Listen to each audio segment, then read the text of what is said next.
Hi everyone and welcome back to season 4 of the Getting There podcast with me, Brogan. So this season focuses on game changers, people who are out there and affecting the trajectory of not only their lives, but everyone else. And quite frankly, I could not think of a better guest than Miss Catherine Knibbs. Catherine Knibbs is a cyber trauma specialist. Kath and I sit down and discuss the internet, gaming, and everything in between and how it's affecting our children, how we can keep them safe, and much more information. This is an episode you will not want to miss. Kath, thank you so much for coming down today. I've been so excited to have you on my podcast. We've actually been talking about you quite a lot at home, if that sounds weird or not.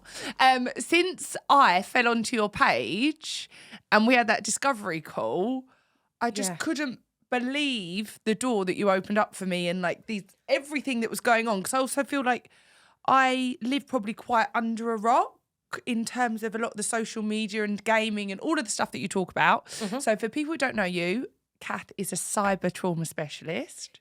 Yeah. Can you tell us a little bit about you? What is that? Yeah. First of all, what is that? And how did you end up here? Okay. Quick story is, so I'll start right at the beginning. Please.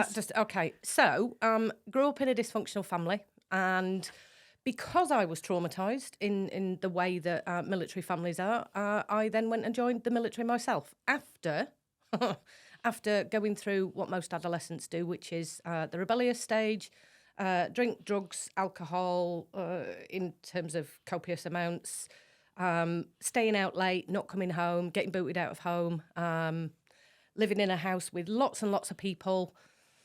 Interesting times. So how old were you when you went into the military? 18. I went in at 18, mainly because pretty much my options had run out at that point. So I went in, and when I went and did the tests, they're known as barb tests, you kind of get given a set of jobs that you can do, and pretty much I had what I wanted. I wanted to be a vet. There was a 5-year waiting list. I then went, right, okay, I'll do something medical, another waiting list. And unbeknownst to me, the way the military worked at that point is they went, but we do have a vacancy, sliding the piece of paper over, for an instrument technician, as it was called. Didn't do very well at physics at school, but I then went into the army and became the first woman to do my trade, which was optronics, which covered day sights, night sights, thermal observation, gunnery sights, laser sights. Fantastic job. But in English, what does that mean? Pretty much I was fixing all of the kit that you use to take aim at the enemy. Wow. And really interesting. I got to climb on and off tanks, go to live tank firing ranges and get to meet lots and lots of people. First woman on the Blues and Royals barracks. And did you go out to war? No. Luckily, no. Yeah. But what I did do was just facilitate more drinking. Because that's all there is to do in the army. Is that because they don't know how to deal with what's going on around them, or is just that like the kind of common theme with it? Often it's because you're in an institution. Pretty much in the days that I joined and previous to me, because there's a bit more to do now in terms of technology, the only way you could spend time with people was down at the NAFI. So pretty much down at the NAFI, it was cheap beer, and you could stay there all evening, go home, get up in the morning, go to work, and literally that was the way to play, really. And how long were you there for?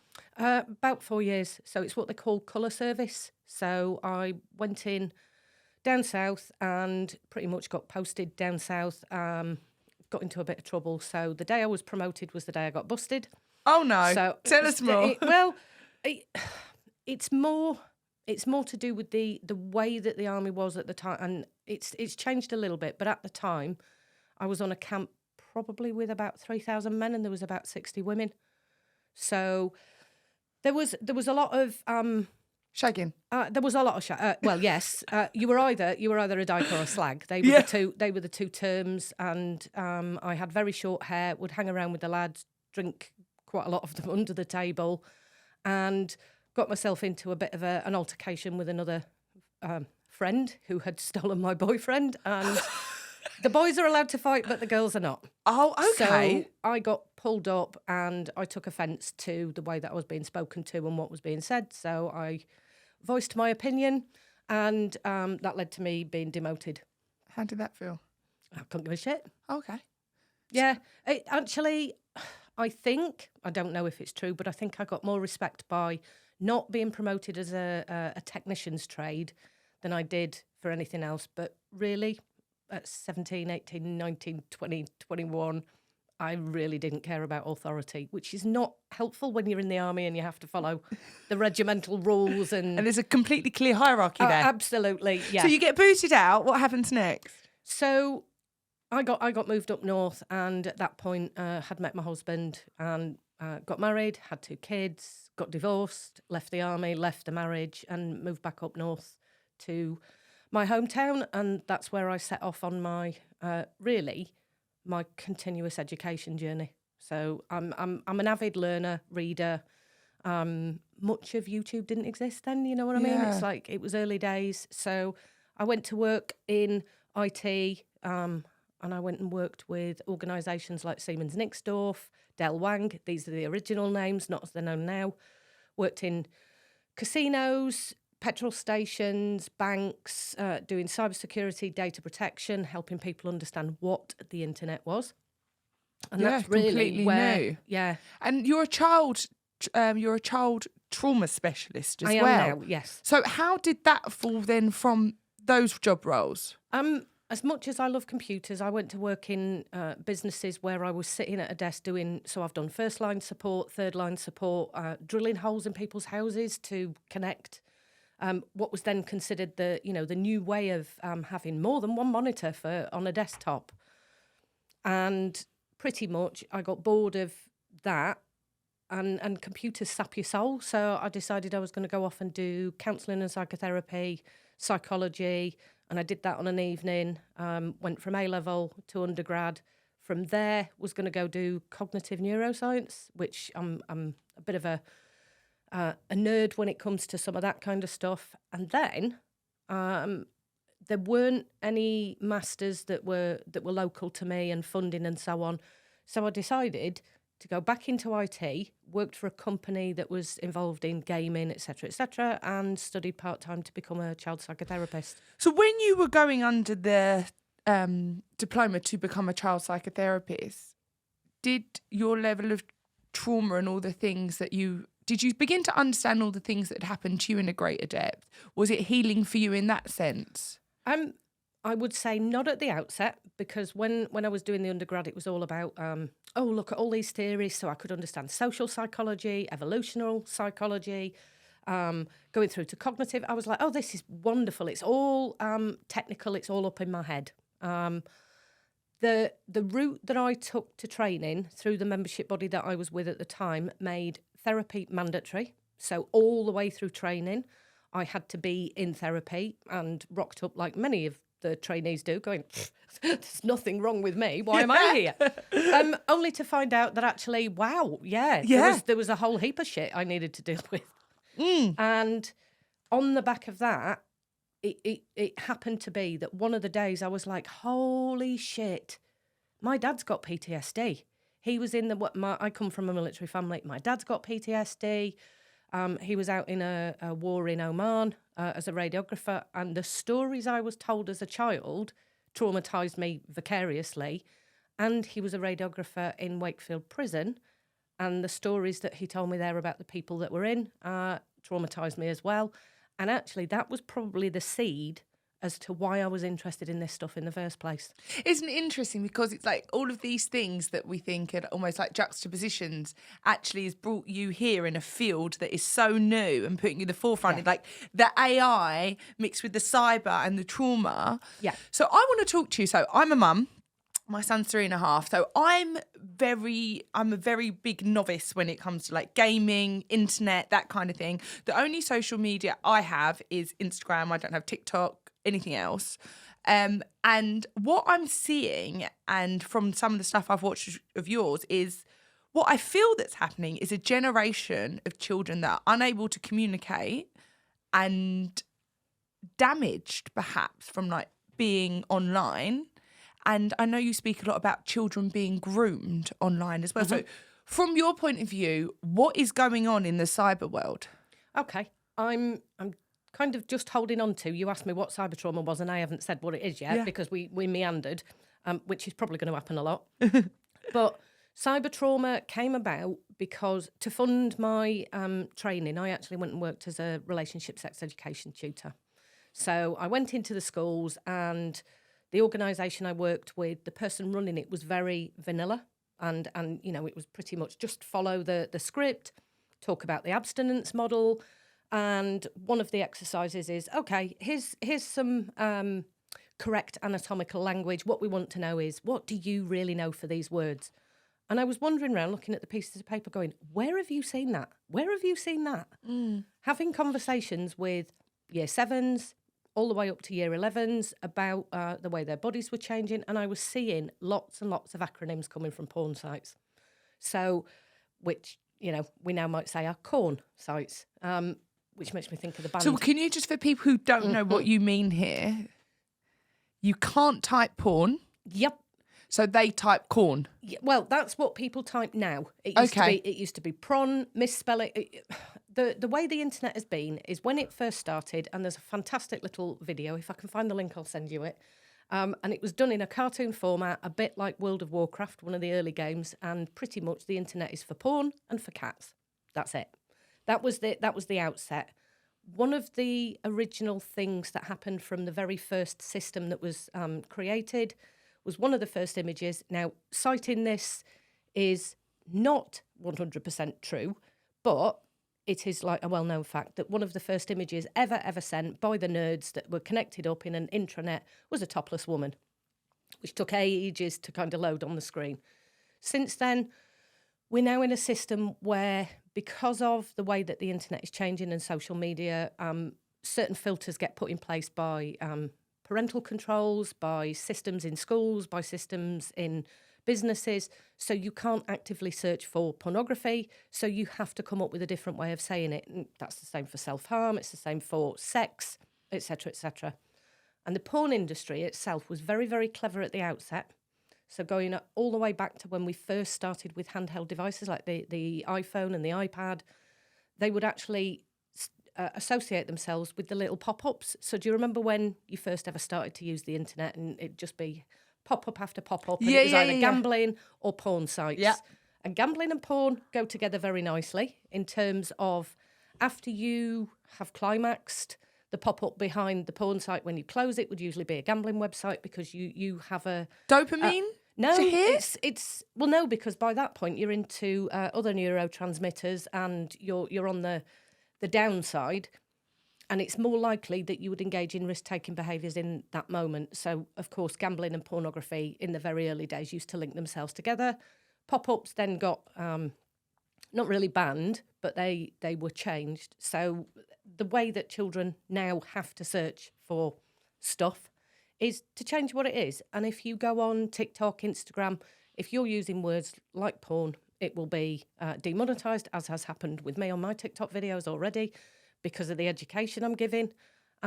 So, yeah, corn is probably the most popular way of describing it in today, in 2024. Who knows what it'll be next week and the week after.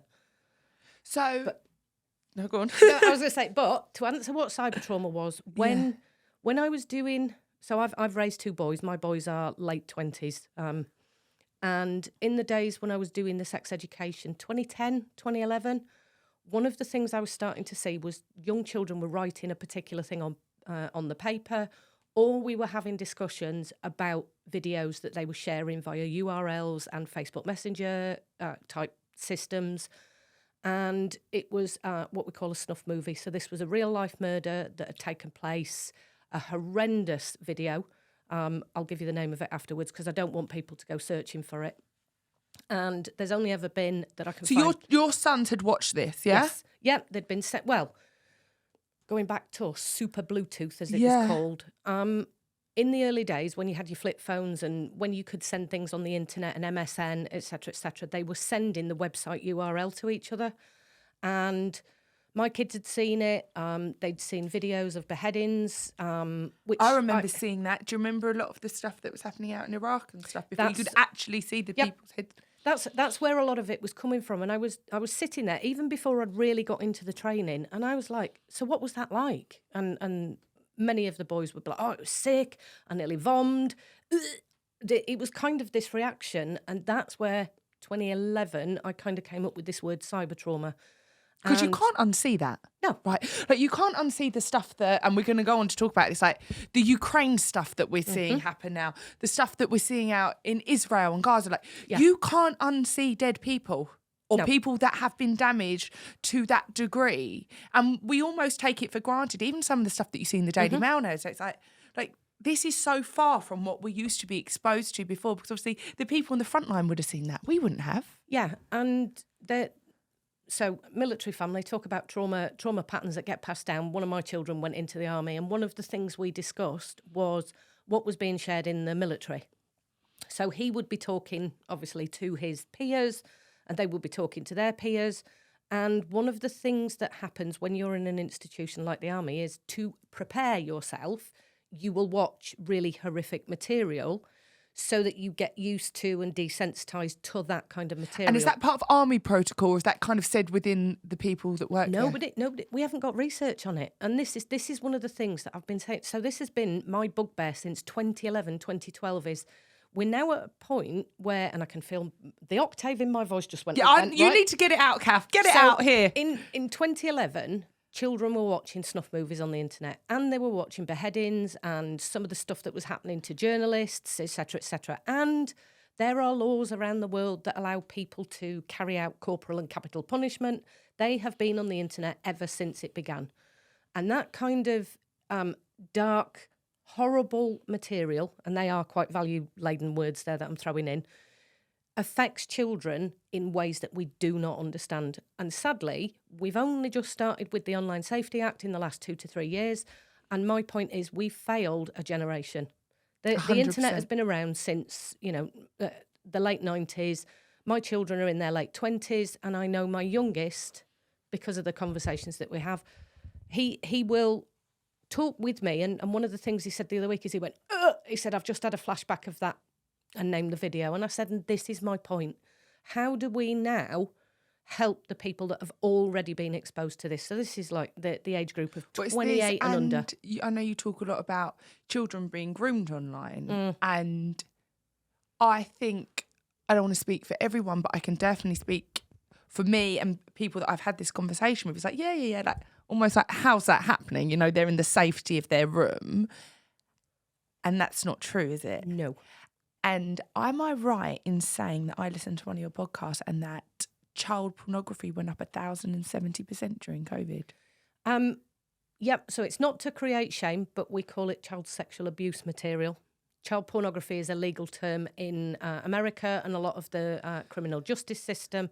But anything that shows sex with a child under the age of 18 or any kind of sexual activity is child sexual abuse material. And yes, self-produced, as it's often called. I prefer terms like first-person produced because we live in a world where we love to victim blame and shame, and children are being coerced. They're being blackmailed, they're being coerced, they're being tricked by people to take their clothes off, to pose in erotic gestures, to do things that people will then collect those images for and use them for nefarious purposes. And they're used, as I've said on one of my videos, like Pokemon cards. They're used for trading.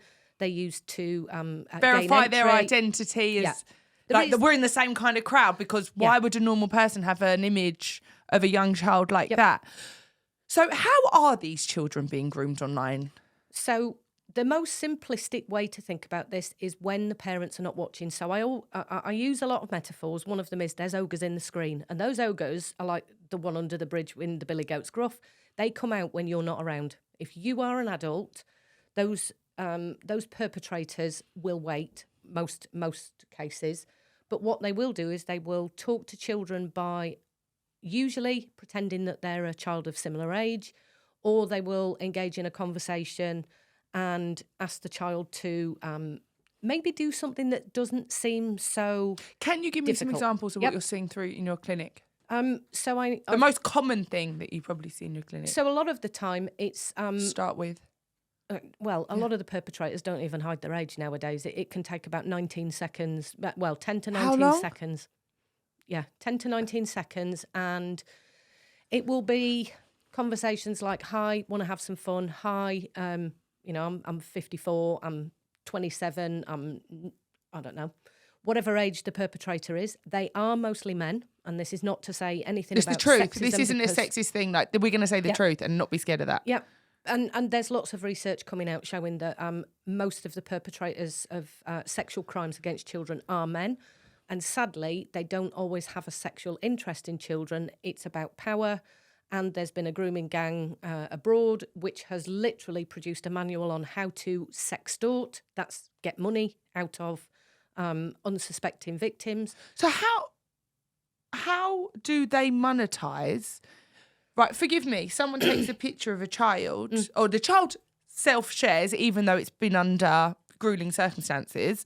How is that picture then monetized on the dark web? So it's not even on the dark web. That's the misunderstanding that I think most people have. And I know this comes across as really kind of scary stuff, but as parents, don't allow your children to be using devices by themselves in the bathroom or the bedroom, because those are the two locations where children are usually in a state of undress or can be persuaded to be in a state of undress, such as, I don't know, a young child might be asked what size their bra is.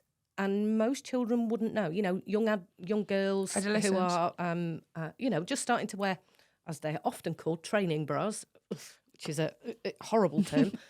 But they might be asked what size it is. And, of course, children will say, well, I don't know. And the perpetrators will say, well, what you have to do is just take it off and turn it round. And the child obviously moves the bra and take exposes. a picture and show me. No, a lot of the time it's the perpetrators screen grabbing while something's live. A lot of the grooming takes place on platforms that are then encrypted because law enforcement cannot, and I'm going to repeat that, cannot get into those encrypted platforms once the event has taken place, if the child deletes it, which they're then told to do. So a lot of the time it will be, let's go with a girl who might be doing gymnastics, and that's picked up by the little certificates and rosettes and things in the background, and somebody says, I bet you could do a kick. Could you do a kick up to your head? Could you do a handstand? And even a... And they're talking on what platform, would you say? Any platform where children are... any platform that a child uses. So it could be WhatsApp, it could be TikTok, it could be places like that. And what they do is often say, have you got... I'm aware that what I'm about to say is going to make parents delete this app, but Discord is one of the most popular apps to move children to. It's a file sharing app, a little bit like LimeWire used to be many years ago, for those that have any clue about technology. And what happens in there is you can share audio, video, images, files, and children will be sent images of other children being harmed or other children in those processes. And usually when we start to think of sextortion, it's a case of the perpetrators tapping to shame. So I sent you that video and you opened it. I'm going to tell everybody you've been watching da-da-da-da-da. Or you sent me a picture, and it's becoming quite prevalent now that young boys are being approached for this. They send a dick pic, and then what they are then blackmailed and sextorted into is, I'm going to share. Yeah, I'm going to share it. I'm going to show this. And what perpetrators tap into is shame. Imagine what your mum's going to say. Can you imagine what everybody at school would say? And they have the power to share it with such a community online. It's not a fantasy thing. You know, like in my generation years ago, it'd be like, okay, well, how are you going to tell my mum? Or how are you going to tell my dad? Or how are you going to tell my whole school? And everything is so excessively shared nowadays. Yeah, it used to be photocopied. And the reason I know this is because this was one of my experiences in college, where an image... So an image where I'd been doing something, and I'd got my arms up in the air, and basically you could see my bra. You couldn't actually see my boobs at that point. But that was enough for one of my friends, and I'm going to do that in air quotes, to repeatedly photocopy it and stick it all around the college. So that was how it was done in the early days. Now it can be sent by email, it can be pushed online in lots of different platforms. But the shame element is, and your parents are going to reject you, you're going to get taken away by social care. And all of the things that we have inherent in us is we need to belong. We need to stay part of our families, whatever that means for the child. Community. And if you tap into that and say nobody's going to want to know you because you shared a picture of you doing something, in air quotes, disgusting. Well, I think it goes back to like one of our human needs is for all of us to be connected. And this kind of incidence with the groomer works both ways because you're in connection with the groomer and also they have the ability to disconnect you with your community or your tribe or whatever it is. Yeah, it's a massive leverage into an innate drive. So attachment this is where I tie everything in together. And it was the 1 foot in technology, 1 foot in psychotherapy. And I was like, oh, holy moly.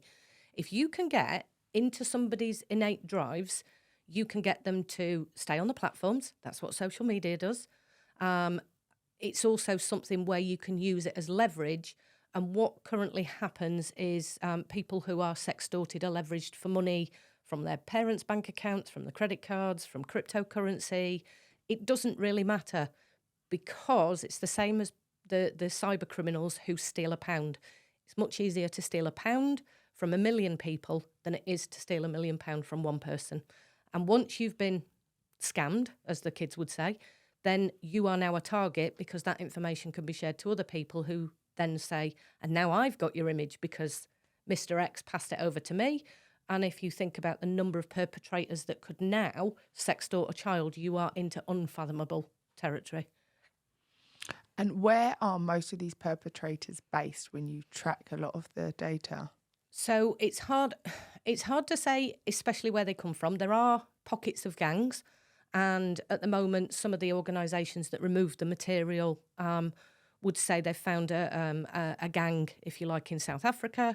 But actually, the manuals are all over the internet. There are manuals for how to groom a child. There are manuals how to drug and rape and record and share. There are manuals for the best way to do this and what to say in what order. All of this. So, because when I had a really interesting guest on here, I mean, she's fantastic. Her name is Loretta Ron. She talks about a lot of human trafficking. She was human trafficked. Yep.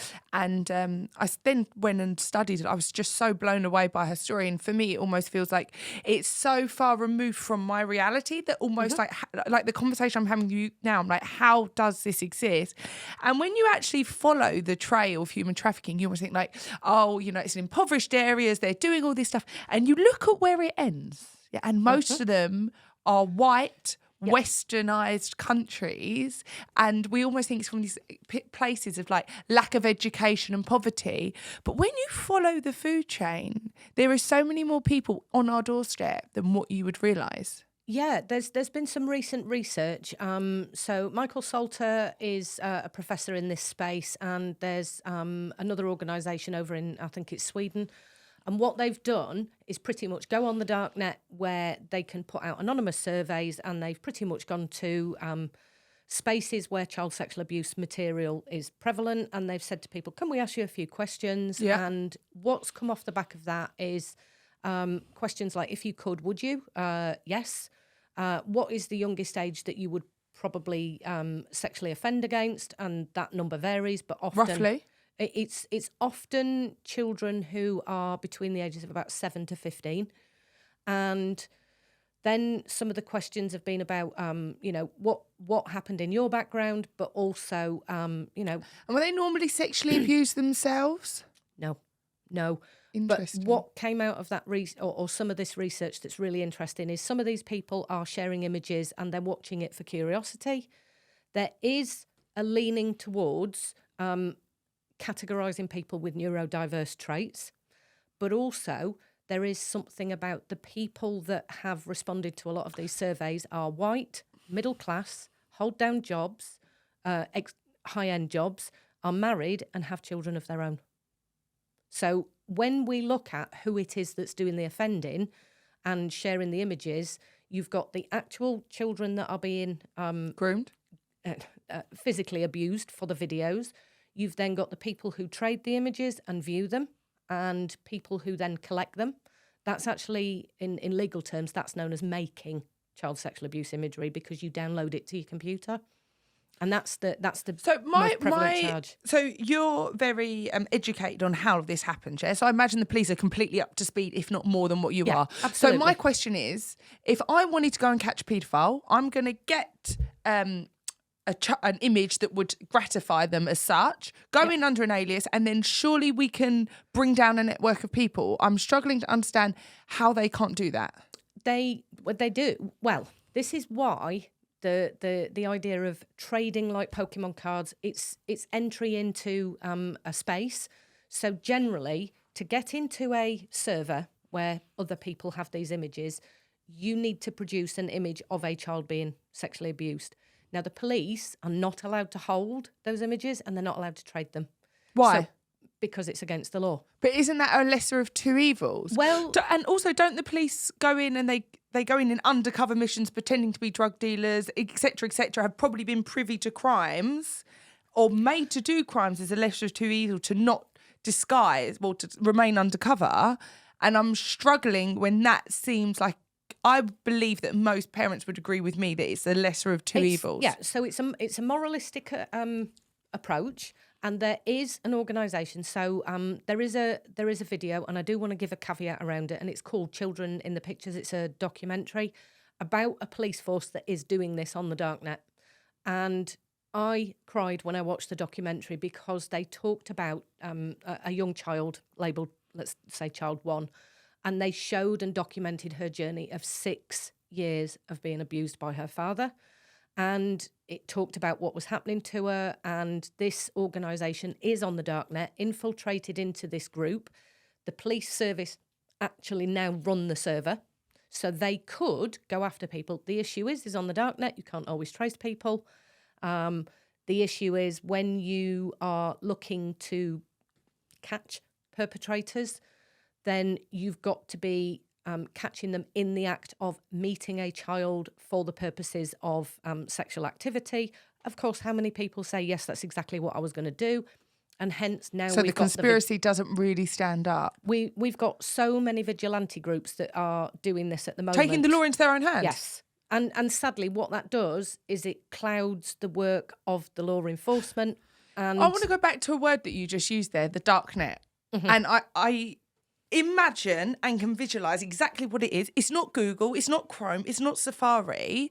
And for someone who's never had a reason to go on the Darknet, how does someone find the Darknet? What is it? So there's 3 levels to...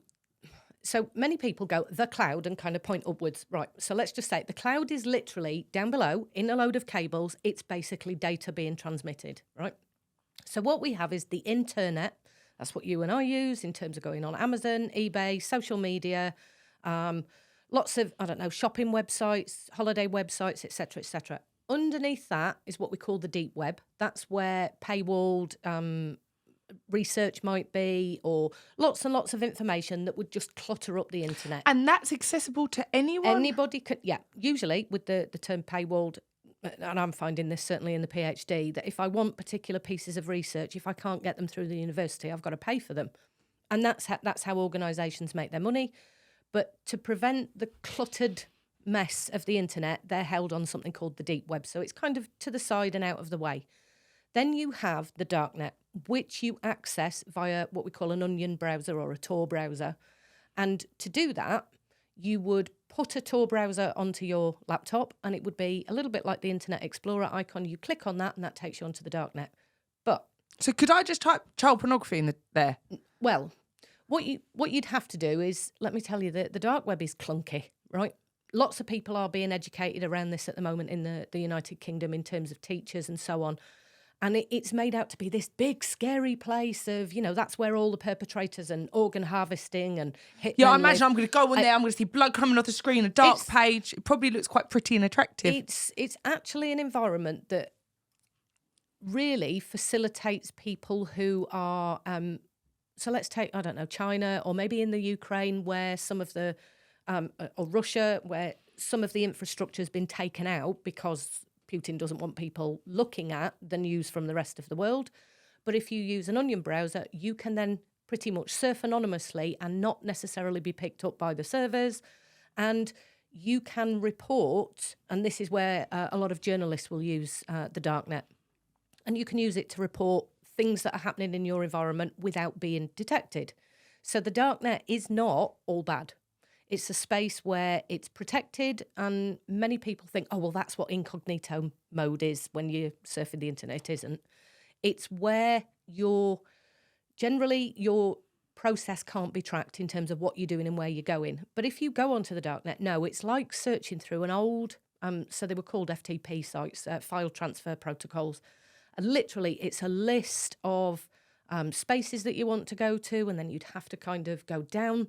It's like indexing. Do you remember Micropore that you used to go to the library with? I don't know if you're old enough for that, where if you wanted to find something on a newspaper from archaic times, you would get this little sheet and you'd pop it into a reader and you'd scan up and down, and it's absolutely laborious and time consuming. But yes, you can go and find sites that are labelled, child sexual abuse, or CP it's often called on the Darknet. And to get into those sites, you have to then produce your entry card. Your Pokemon card? Yeah. Now, some of the sites don't give a shit. You can come in, you can have a look at what we've got, and if you know anything about the drugs market, that's where the original Silk Road and Silk Road 2 existed.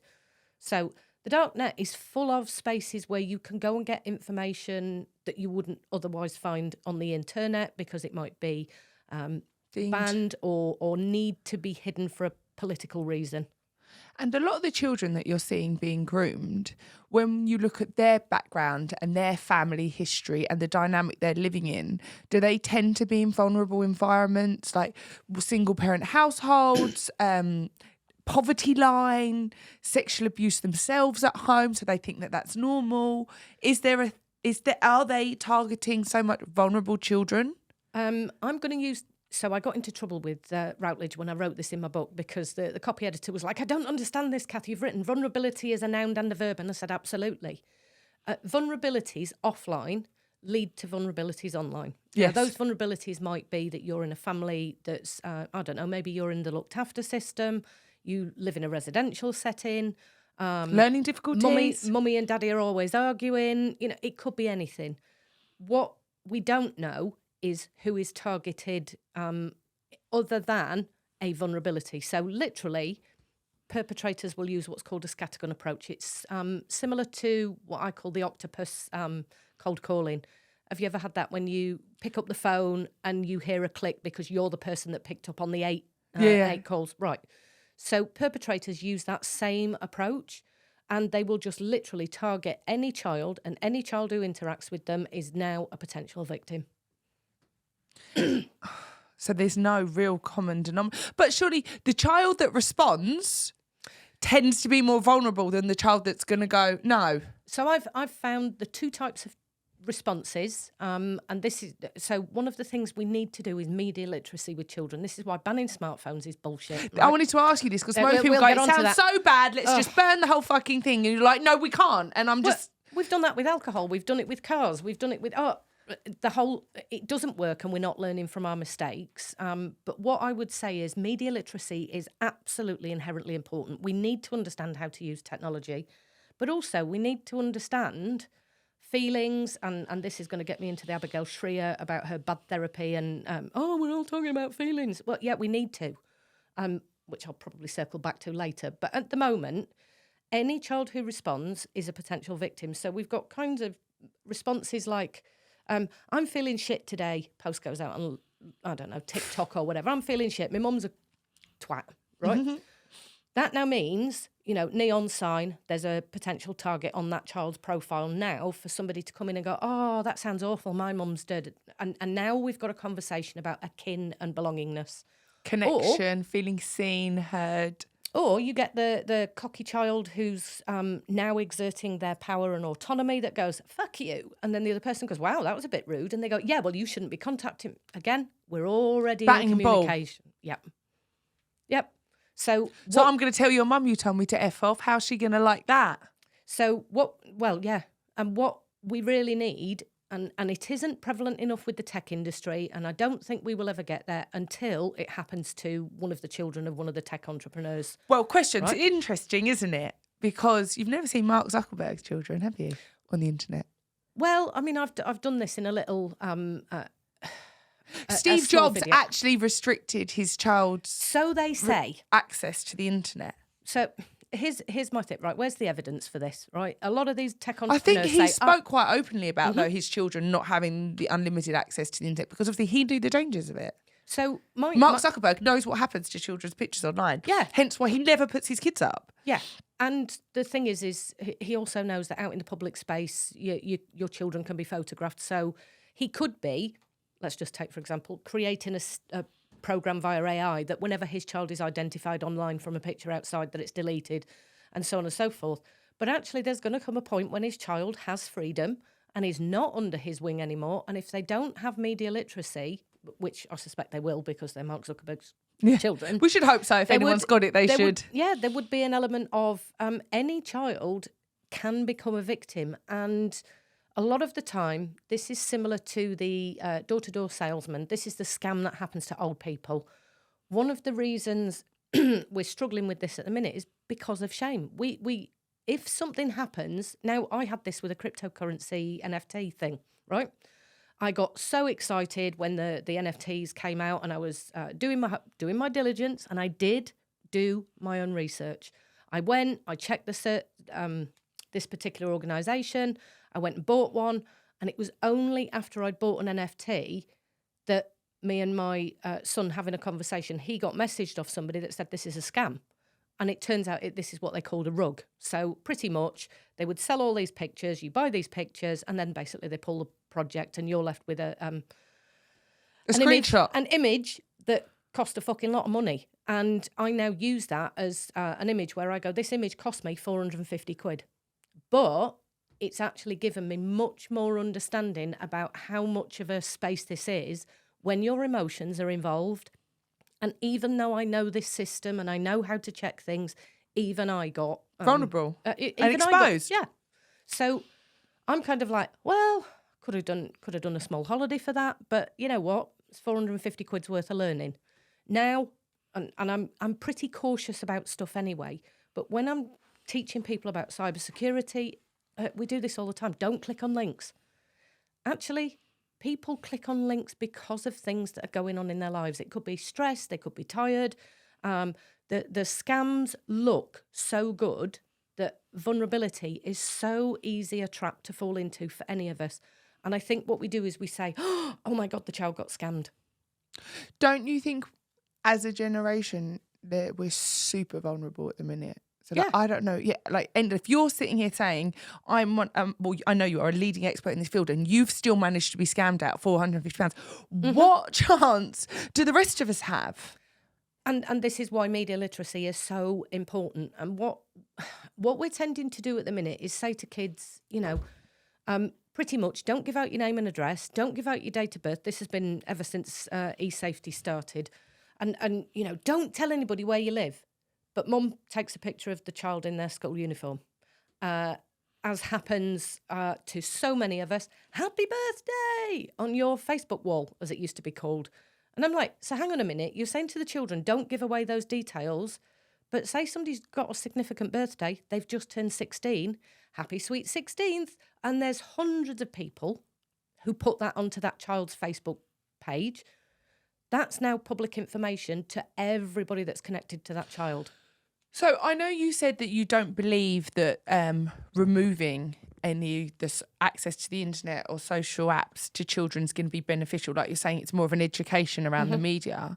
But in your experience as a professional and as a parent, at what age should we allow the children to have social apps? Because obviously there are some points where it was disconnecting them from a community, but in the same breath, there has to be an emotional maturity with it to be able to be exposed as well. Like being exposed 24/7. I remember as a child, school wasn't always a nice place. Nope. And kids aren't nice all the time. Like, and being exposed like bullying and that communication channel and everything else. Like at least you knew, like, I'm going to school, I'll be done by 3. If you're going home and that level of abuse or bullying or being left out is then continued, it kind of can work not work in another way. And it seems like our children are constantly connected, because if you're getting up at 7, you're going to school at 8 and you're still allowed a phone till 9 o'clock. When do you develop the thought process that's yours? Okay, I mean, that's like 500 ways I could answer that in terms of what age. Well, that's down to the parent and it's down to the app and it's down to what you think that is going to be beneficial for yada, yada, yada. I'll come to that in just a second.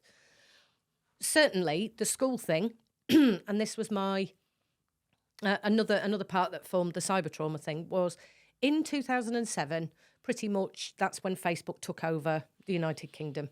And I signed up like everybody else did. I was on Friends Reunited, as most of us old boomers are.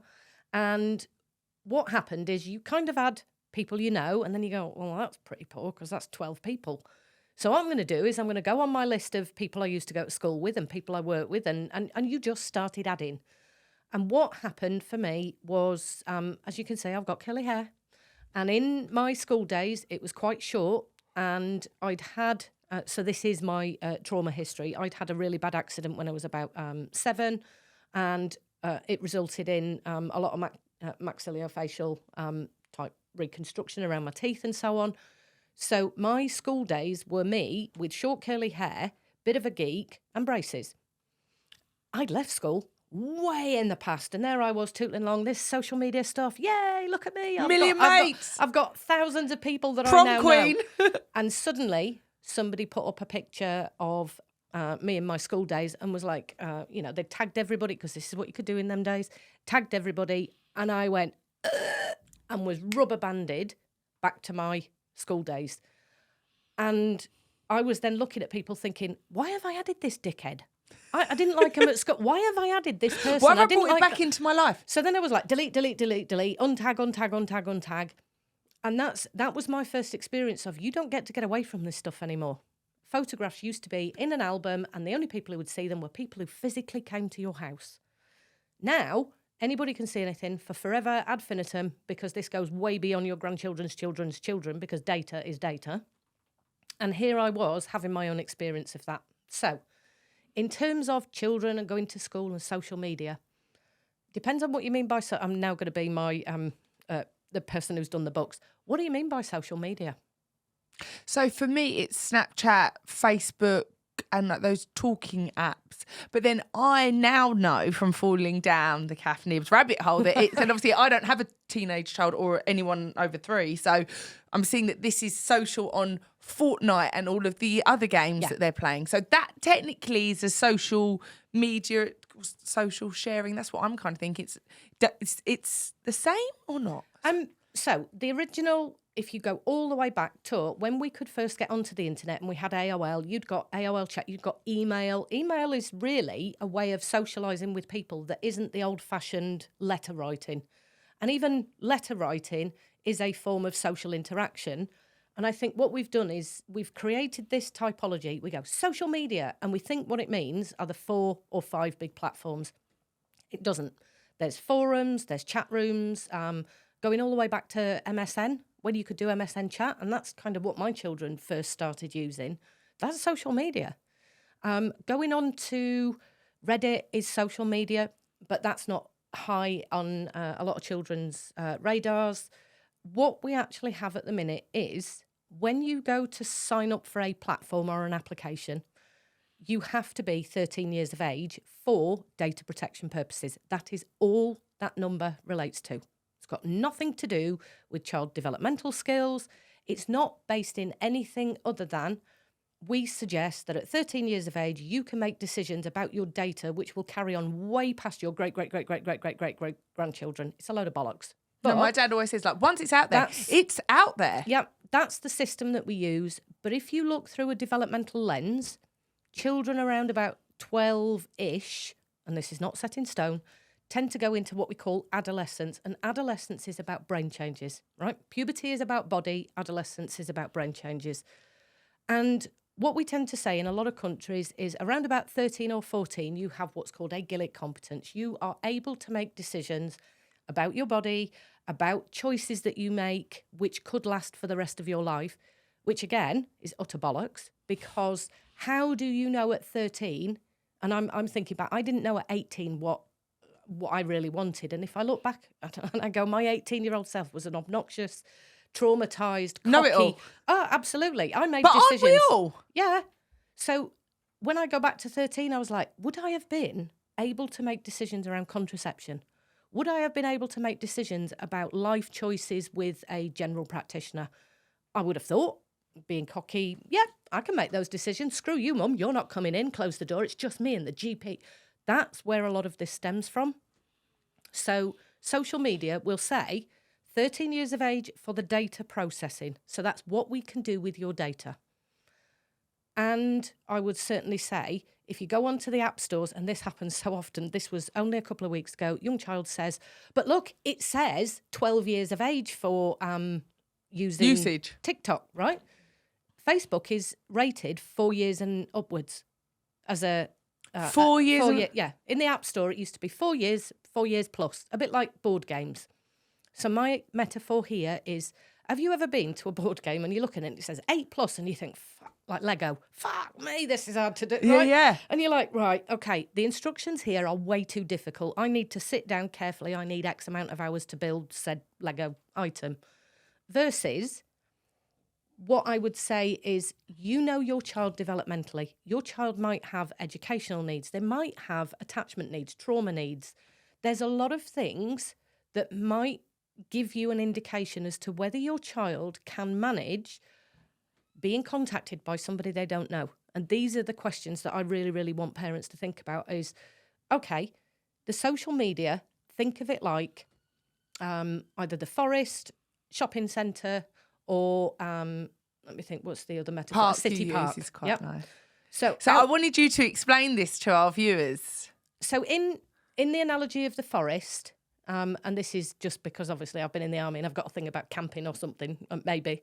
But in a forest, you know that there could be wolves and bears and ogres and all the kind of mythological stories and the bats and the badgers. And what you would do is you'd say things like, right, so you need to have a tent, you need to have water, you'd go through all the pragmatics. Then you would have, and what do we do when, ... You know, what do you do if you see a wolf? Well, pretty much climb a tree because they're not very good at that. If it's a bear, you're screwed, right? Although, currently in today's narrative, bears are safer than men, if you've been watching anything on social media.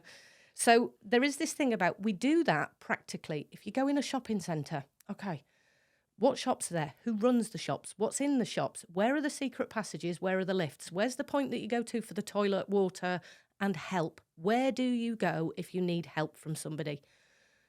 And what do you do if you need disabled access? Because that's the group that often gets forgotten about, okay? You wouldn't send your child into a shopping centre or a city park if, let's go with the city park metaphor for a minute then, if at the front gate you said, right, there's the path, it leads down to the bottom, I'll meet you the other side of the park, but when you go in there, just avoid those people over there that are using syringes. Oh, and them two people over there that are knifing each other, yeah, just avoid them as well. And then, yeah, just be careful of the dog shit, etc., etc., etc. You wouldn't let your child in that park. And what we've done, because it's what I call a hypothetical construct, it's out of our awareness. We can't physically see the virtual environment. It's like when we're having these conversations, because I'm not exposed to it, I'm like, is it hypothetical? Are these jumped up people online? And the more I look into it, it's like, this is a real thing. And like, even again, what you're talking about with cyber, and then what I was having the conversation about human trafficking, is like, this is happening. And we almost have this, like, if it's not in our instant vision, we don't want it. We don't want to hear it. We don't believe it can exist, and it's, you know, it's not affecting us when really it's massively affecting our children. Okay, so the exam, often because of the job that I do, I don't see children until after something bad has happened. Unfortunately, that is the world that I work in. But I would say to parents, okay, do you know how a football game is? And they go, well, yeah. And I say, how?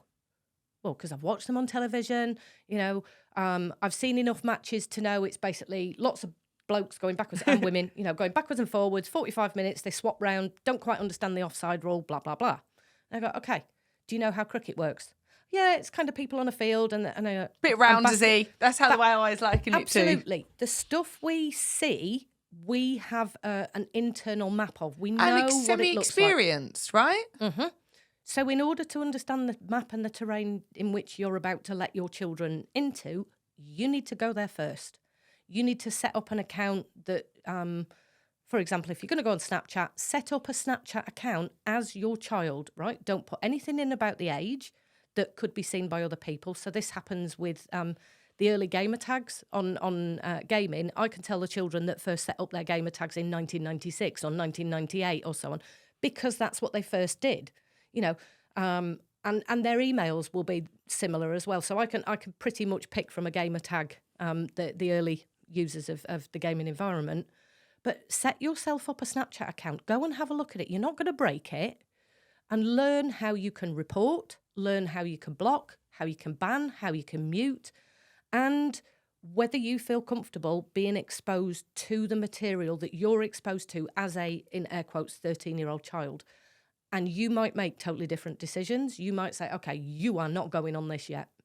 There are a lot of people that want to delay smartphones.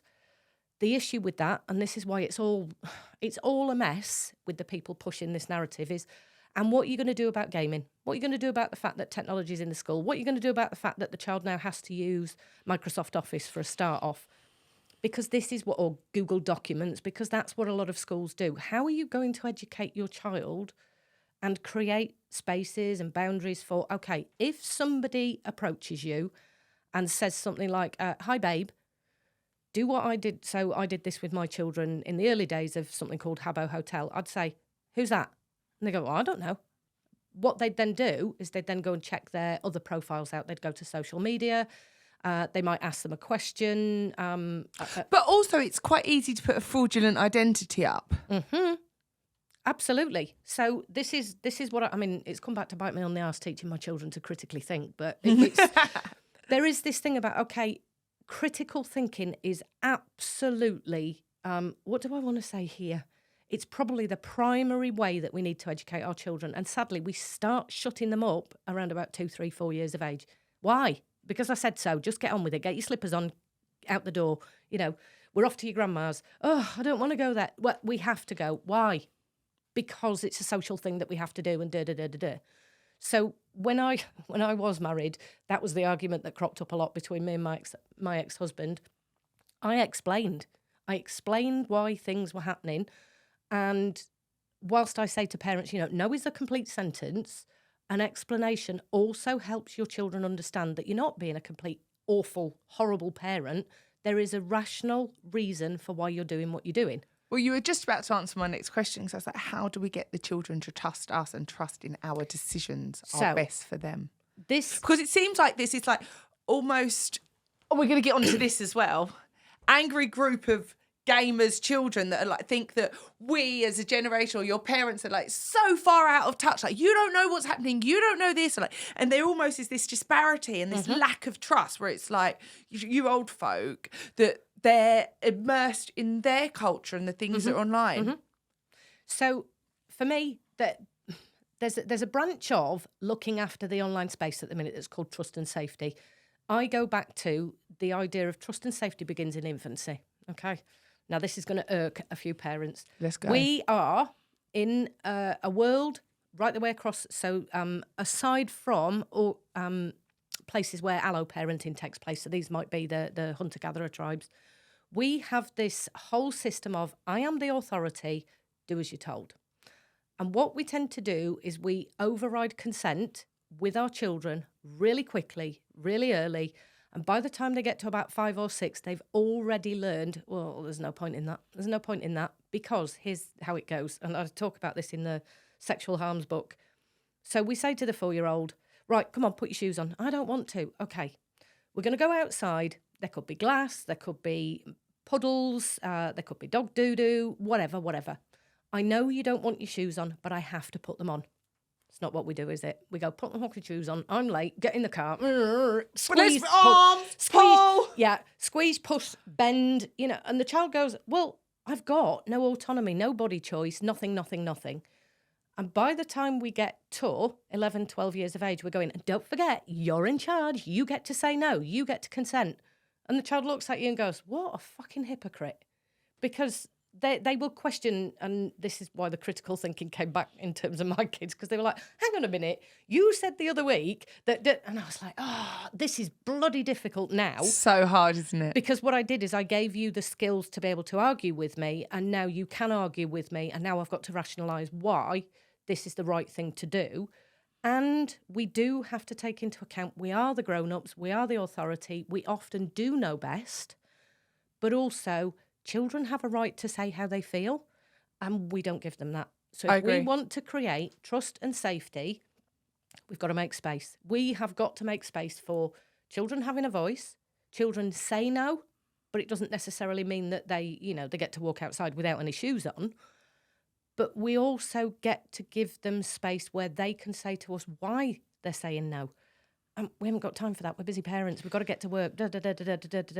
I wonder how much face-to-face time parents and children have as if they did even 5-10 years ago. Because and the thing is, it's a really, like, I had my therapist on. It's the only episodes I haven't actually got the balls to drop, right? But we do talk about children. And I was like, how do you tell your children? She's like, no, you don't. You show them. So it's all good well. Like, my son isn't on gaming yet. We're going, don't use that. Scroll. So you're connected to your friends. You're talking to your friend, and you're telling me to get off here. We must have communications through the eyes and interaction and energy. Mm-hmm. And more often than not, is someone shouting on the phone in the next room, get off the laptop, get off the computer, get down. And it's like, hold on, as a child, we can't understand what we're being told and what we're being shown, almost two separate things. And a lot of the technology, I feel that it time pacifiers. You can get on that now because we're getting in the car. Mm-hmm. Oh, now you got to get off it. You got to go for a run. We're at sports club. We've got contradictory rules all over. So I'm responsible for that. I'm not sitting here going everyone else. I'm like, my sister was. I said, my son will never have an iPad because if he doesn't need to know one. And then I became a single parent and I got on an aeroplane and I was like, someone just parachute me out of here now. And my sisters and my family always laugh. And I was like, do you know what? So I came to this in between. I was like, no 3-year-old wants to sit at a table for 2 hours and be spoke to and doesn't understand adult conversation. So in that instance, I'm then going to give him the iPad. So I tried to build it out like that. But what I found, Catherine, we're going to get onto this after, is that he was such an awkward bastard when I took it off him. He was ill for 1 week, terribly, terribly ill, worryingly ill. And he was so upset. And I just give him the iPad, just let him. He wasn't sleeping. And the next week he was short-tempered. And he's 3, yeah? Mm-hmm. And my sisters and my partner were like, no, he's just ill. And I said, no, that device, because he doesn't like films on it, because he's worked out he can get on YouTube Kids. So it's giving him dopamine fixes. I mean, this is just, what I've sussed out online. Yep. He's got a short attention span. He only watches a little bit of it and he's on to the next thing. And I was like, he's not having it, right? He's not having the thing. And a lot of my friends, and unfortunately I feel like the generation that we live in, have also gone on to become single parents with boys and have allowed their children to go on gaming. And I have watched them become angry, violent, short-tempered, both of which have been diagnosed with ADHD, put on meds. And I don't really care what anyone thinks this, but I believe that was the video games that's affecting the neuropathways in their brains. Okay. There's a lot to go there. I'm going to park the neuroscience for a minute. Right. So Brogan the scientist, everyone. So the reason I did a TEDx is because of this. So I talk about the 3-parent family, and I'm going to go back to a little bit of psychology here. What we have from somebody called Ed Tronick is what we understand as this thing called a still face experiment. And what Ed Tronick did was he brought mums in and they sat the little babies in the chair, and through an earpiece, the researchers would say, and now go blank face. So what would happen is pretty much these mothers would have what we call flat affect. They weren't interacting with their baby. They weren't even showing any kind of recognition. And this is often what happens with antidepressants of mums who might have postnatal depression, for example, is babies kind of have what the kids now call the wait what moment. And there'll be this, hang on a minute, you're not interacting with me. What's going on here? And there is a real visceral response. And in the experiment, one of the babies is kind of screeching and pointing and has a physiological reaction to the mum's lack of connection. And then they kind of say to her after about a minute, okay, make the repair. And in therapy, we call this rupture and repair. Babies, for their brains to grow, need rupture and repair. But those ruptures and repairs must be minimal, okay? And what happens in this experiment is you can see really quickly how lack of connection happens really fast. And the reason I did the TEDx is because I'm watching lots and lots of babies live in what I call 3-parent families. So there's the mum, the dad, and the thing. The iPhone. And the thing becomes... so for these babies, they can't think cognitively. It's all about feelings. You know, nobody's ever managed to find out if babies have words in their mind. But what we do know is they produce schematas, a way of being in the world and noticing what it's like. And if I'm a baby and I'm going, so she talks to him, he talks to her, she then looks at that thing, hi, baby, ba, ba, ba, ba, ba, ba, ba, ba, and the motherese comes out and the thing gets, oh, I'm important now. And in therapy, we call that a contingent moment where I'm important, I see you, you see me, and I see you seeing me. I'm important. And the baby encodes that. This is what's going on at a visceral level. And then the thing gets turned around again, and now I'm looking at the back of, I don't know, an iPad, a Switch, a phone, whatever it is. And then mum carries on talking to dad, and then they show me the picture of the baby. Now, I can't work out that that's me. So that could be competition.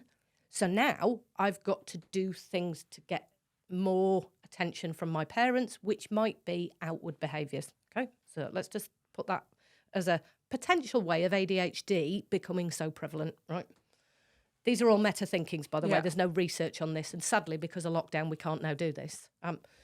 But what I noticed was in my children growing up, I think it was when the iPad mini came out, and I was like, look at me with my tiny little laptop. And I'm sitting at home one day and I'm, look at me doing my emails out of work hours. Aren't I working hard? You know, hustle porn, as it's often called.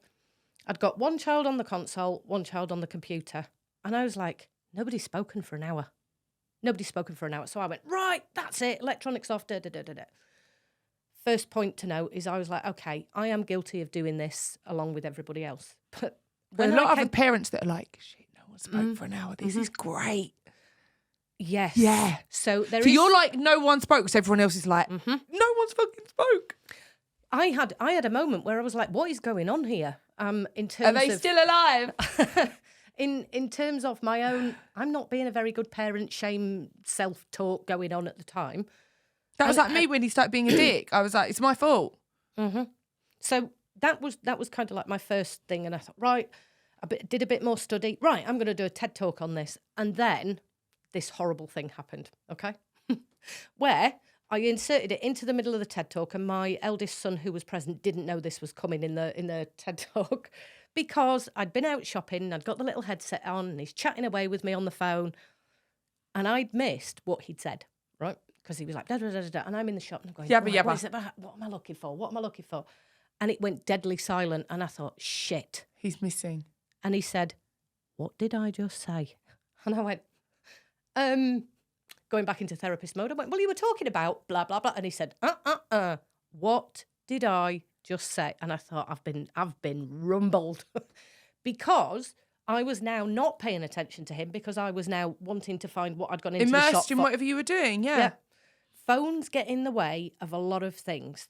And that is definite, right? Without going down either side of this. That's a phones fact. Are bad. Yeah. They get in the way of all They're a sorts. distraction. Same as the ones... How many times have you sat down to do something? I'll just have a look here. And then it's like, oh my God. I start Googling, like, has God got teeth? Why are we here? Oh, and there's a nice pair of slippers that I never knew I needed, but I need now. Yeah. And you can do that even if you go back to the old-fashioned phone that was connected to the wall, right? You can be on the phone and you're not paying attention to your kids. So the whole point of what's going on in terms of, does this get in the way of communication and babies and things? Yes. I think, and this is, again, there's no research for this at the moment. This is probably postdoctoral and stuff that I'll do in the future. But what is going on with the numbers of children that are now being classified as neurodiverse, ADHD, ADD, ASD, and all the other bloody letters we can throw at them, is actually this starts in infancy. So like I said, if I am a child who isn't getting attention, I'm going to make sure you pay me attention. And some children will outwardly become gregarious, and they'll hop about and they'll be, look at me, look at me, look at me, this conversation, that conversation, that conversation, because they know you can't hold on to a conversation for a long time. It's a backwards and forwards relationship. And what we're doing at the moment is we're saying kids have got no attention. Turn the mirror, because actually you'll find, like you just said, It's that you pick something up, you go in the living room, and everybody is getting distracted by lots of different things because we are hyper connected. And unfortunately... Hyper connected, but so disconnected. Like, I'm wondering... No, I know, but I'm wondering to what degree children are actually communicating in an effective level, because to communicate for me, everything and like not going woo woo and tree hugging and all that shit, it's an energy, it's a connection. I see you, like, which is like why we discussed with my thing was like, I don't do it virtually. Like, I'm sorry, don't care who's coming in this room. Adele's my dream guest, after you, obviously. Yeah. She wants to do it via video, she's not happening. Yeah. For me, it's so important we override the energy and the connection that's when it's physical. And I'm wondering what kind of resilience and communication skills and how that is then going to affect them. Because if you're communicating behind a keyboard, you're not communicating effectively as a human.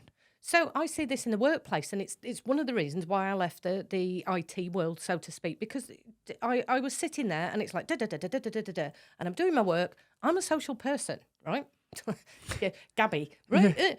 Turn to my left and I go, so what are you doing at the weekend? Nibbsy, shut up.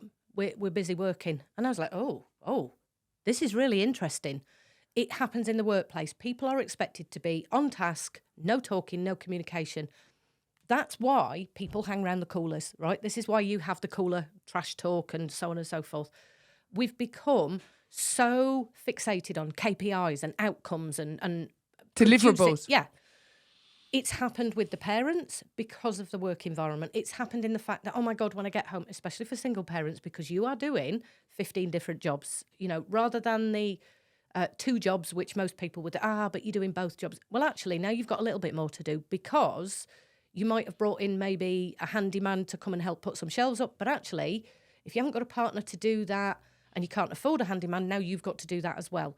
So add that to a single parent's workload and they're now overwhelmed. And this is the space I'm saying we're actually overwhelmed as a human being because we've got to work so hard. We do such long hours and most of us are bloody miserable in the work that we do. We're coming home. We've then got children that we're not managing in terms of we don't know how to parent because there isn't a manual. And if you look back 50 years ago, it was 2-parent families. Now we're into the single-parent family, and a single parent doesn't know whether to be good cop, bad cop. They don't know whether to be the enforcer of rules or the ones who lets them go. And what I'm going to go back to is that hypocrisy is how can you be everything all at once and never have hypocritical moments? You can't. So children are kind of going, this isn't making sense. They're in schools. Rightly so. They're being shown and told 2 different things. Yeah. And that's happening in schools. The education system's a mess. And we've got these things where, so I was asked last week if I'd go on one of the radio shows and didn't. Because it was, well, what do you think to the education system? And I said, I think it's really bad and it's badly managed because now we've got lots and lots of children in classrooms and teachers now have to manage 35 different little sets of energy, as well as knowing their trauma histories, as well as knowing what their attachment styles are, as well as their learning abilities or disabilities, as well as the fact that we have children who are in those spaces who have different learning styles. And by the way, you need to do the curriculum of IT, and when you're doing that, you've also got to do sex education, PHSE, blah, blah, blah, blah, blah, blah, blah, blah, blah, blah, blah. Seems like everything is at capacity. Like this whole noise from the internet, the dark web, everything, I feel like it's at capacity. Are you scared for these kids? No. Which comes as a surprise, doesn't it? Yeah, it does. I was wanting to say, it's the end of the world. Because what happens when you get to... This is the same for trauma. When you become saturated, the only way you could go is either hyper, which is where we are right now. We've done 27 years of this internet. People are... So I am at podcast saturation point with the bros at the top that are literally just romancing between each other. And I'm sick of hearing about red pills, purple pills, blue pills, black pills. It's to the point where I'm just like, it's full of bullshit now, right? And I'm watching some of the biggest podcasters run out of material. So now they're buying into areas that they don't have expertise in, and it's become this ground where everybody is ripping the piss out of each other all the time. So it's like, we're moving away from it. And this is what I'm starting to see is people are now going, okay, we need to change what we're doing.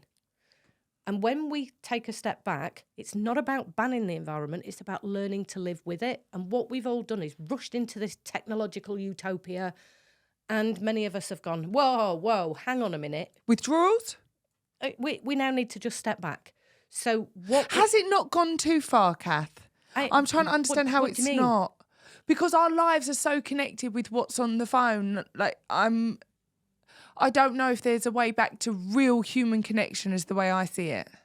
I think people are yearning for that. It's the same as when you said face-to-face, I was like, damn right. Yeah. There is this...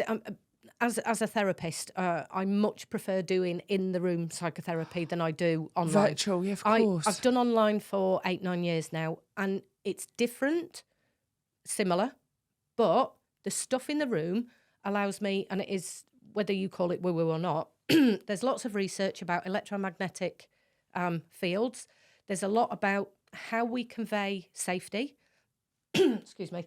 And a lot of that is done through, and it's a contested theory, so I'm going to be very careful how I say this. Don't be careful on this show, Kat.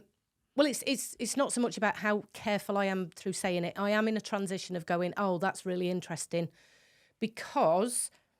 I had somebody called Stephen Porges up on a pedestal in terms of this polyvagal theory, and it made sense for explaining it to my clients, right?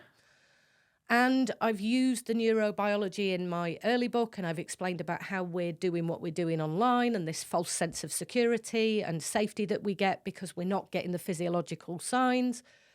And then I've started to read around, actually, there isn't any proof, so to speak, even though the only thing you can prove is dough for bread, that in this space, there's no way to accurately say, yes, this is true or no, it's not, which makes it a bit of a nuanced space. However, that was the same with attachment theory until we did certain types of scans and could say, now we have the actual evidence. But with this polyvagal stuff, being in a room allows me to send a sense of safety to my client. Now, in psychotherapy language, we talk about shuttling up and shuttling down. There are things called transference and countertransference, and this is about what am I experiencing in the moment. And I will have physiological symptoms where I want to be sick, or I want to burp, or I need to go to the toilet, or I feel fuzzy, and now I've started to just dissociate. And often that's because of what's happening between us, and it's known as subjectivity and intersubjectivity. Connection. Yeah, that is a real human trait. And what we are doing is, at the moment, we're trying to reenact that online. Yeah. And what will happen over the next 10, 15 years is we will get back to being more in person. And we know that... Because there is a shift. Yeah. People are waking up. I do believe that. And for me, it seems like AI isn't going anywhere. No. So how do we learn to become the highest versions of ourselves without becoming too attached to our phones? So and walk alongside it, I guess. I would point people towards the work of Scott Barry Kaufman and his Transcend. So he's got training on this. You can read his book. Self-actualization is almost a pinnacle, but you can go beyond self-actualization. You can transcend that. His book is absolutely delightful to read, and it taps into humanistic psychology. We've known this all along, and it's why hunter-gatherer tribes are still so successful. And the Western space of technology and look at us with progress, we're actually feeling the side effect of that.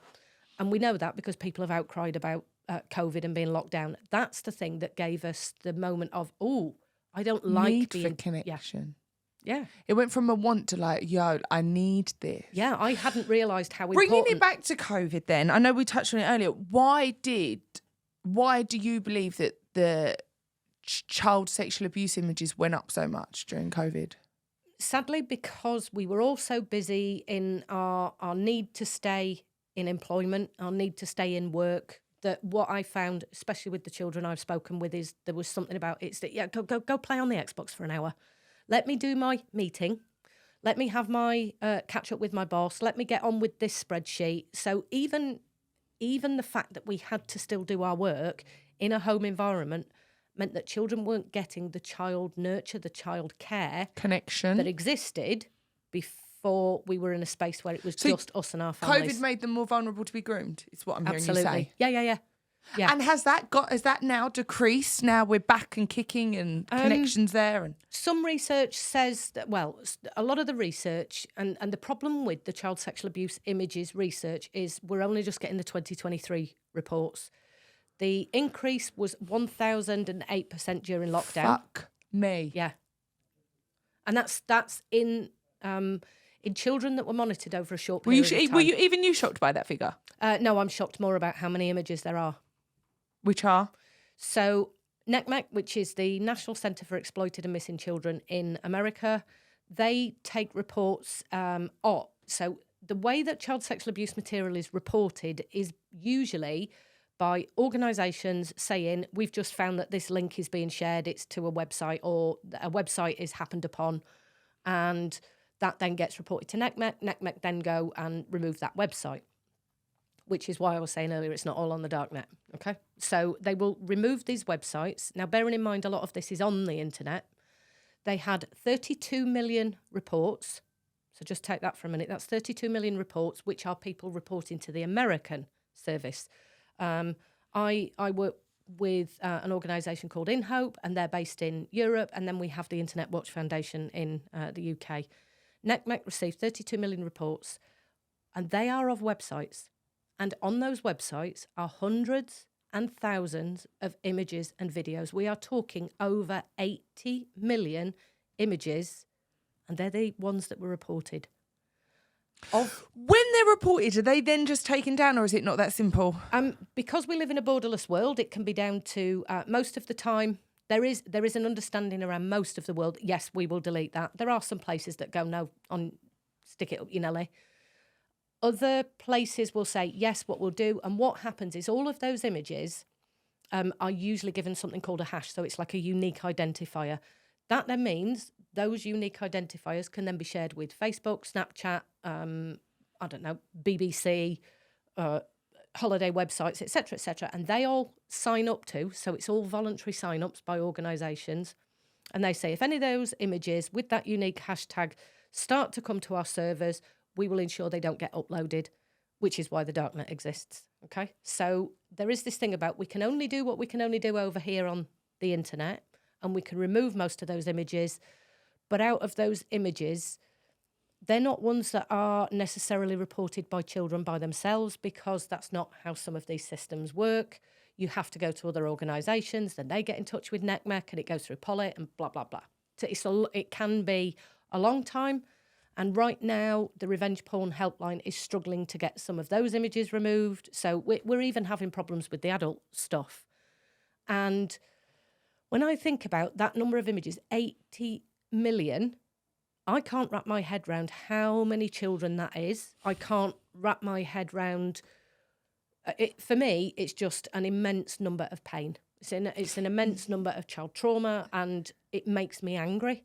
It makes me really want to be, which I am, kind of activistic in writing the books and saying to people, you've got to get your head wrapped around this. You really have to start thinking, is this a website where there might be images hidden behind, I don't know, like my website has got courses on it and you have to log in for the course.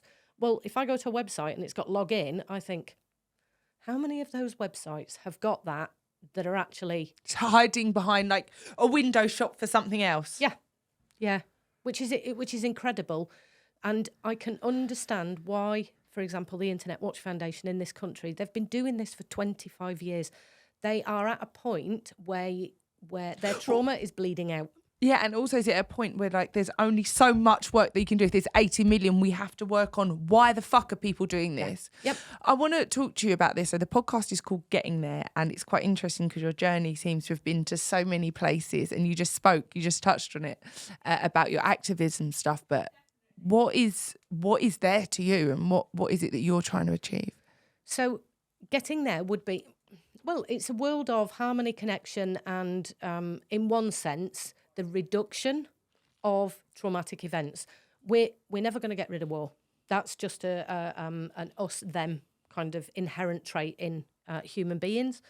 I think the issue about getting there is how do we actually do that when there is so much child trauma, and child trauma leads to other issues, which can be a person becomes resilient, or a person becomes later on in life somebody who... Well, it's like the abuse, or they go the other way and they want to save people. Yeah, and what we know from research like the ACEs study, which I think the name's incredible, it doesn't sound ACE at all, but it stands for Adverse Childhood Experiences, is even in 1998, when this piece of research was done over in America, they noticed that heart disease, cancer, etc., they were all linked to adverse childhood experiences. And the more of these experiences you have, the more likely it is that you will have health-related issues later on in life.